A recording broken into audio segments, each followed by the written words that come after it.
ভালোবাসি বোরহানুদ্দিন, ভালোবাসি মানুষকে, ভালোবাসি সকল মাখলুককে। এখানে দুটি উদাহরণ আমি দেখতে পাচ্ছি। একটা খাঁচা আছে, এটার ভিতর পাখি আটকানো। আর এখানে তিনটি খাঁচা আছে, তিনটি খাঁচার দরজা খোলা আছে, পাখিগুলো দাঁড়িয়ে আছে। এখানে একটা জিনিস আমরা বুঝতে পারি যে খাঁচার দরজা খোলা থাকা সত্ত্বেও পাখিগুলো যাচ্ছে না। এর কারণ হচ্ছে, যদি আপনি কাউকে ভালোবাসেন, কাউকে যদি ভালোবেসে আগলে রাখতে চান, তাহলে যদি আপনার খাঁচার দরজা খোলাও থাকে তখনও কিন্তু সে যাবে না।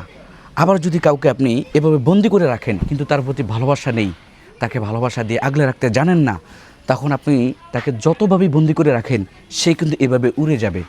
তাই মানুষ হোক প্রাণী হোক, সবাইকে শাসন নয়, সবাইকে কঠোরতা নয়, তাদেরকে কঠোরতার পাশাপাশি ভালোবাসা দিয়ে আগলে রাখার চেষ্টা করুন। দেখবেন সে খাঁচা বন্ধ করা লাগবে না, খাঁচার দরজা খোলা থাকলেও সে আপনার কাছেই থাকবে, কখনো আপনাকে ছেড়ে যাবে না। আল্লাহ হাফেজ।